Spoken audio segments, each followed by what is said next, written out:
In today's video, we are going to talk about force. Force is simply the cause of motion, and it has two kinds. The study of motion is called kinematics, but kinematics describes only the way objects move, their velocity, and their acceleration.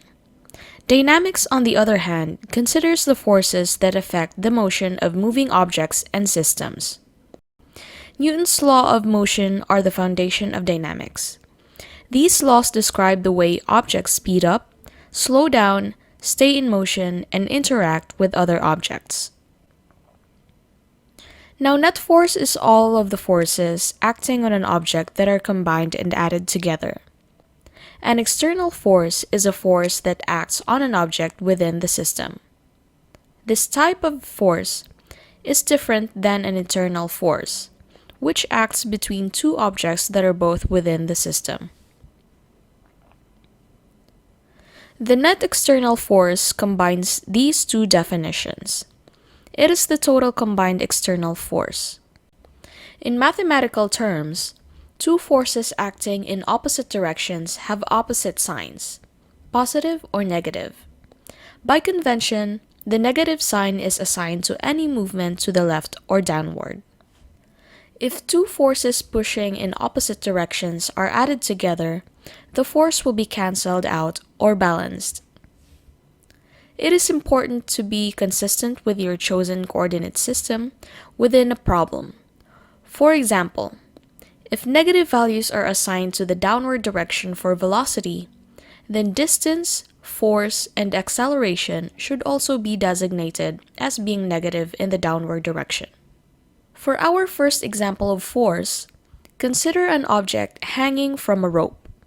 This example gives us the opportunity to introduce a useful tool known as a free body diagram. A free body diagram represents the object being acted upon, that is, the free body, as a single point.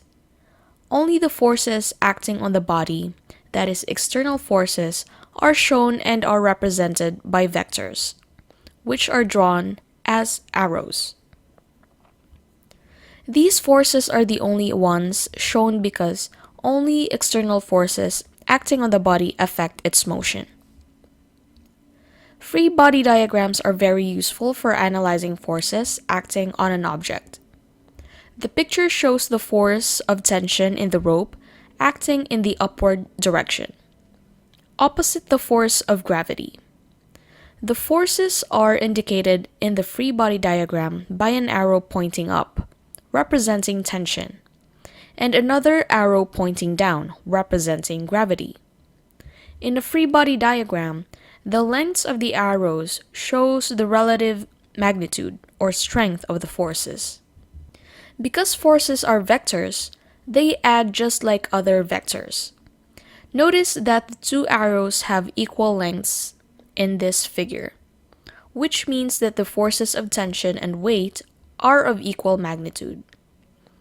Because these forces of equal magnitude act in opposite directions, they are perfectly balanced, so they add together to give a net force of 0. Tips for success. Correctly drawing and labeling a free body diagram is an important first step for solving a problem.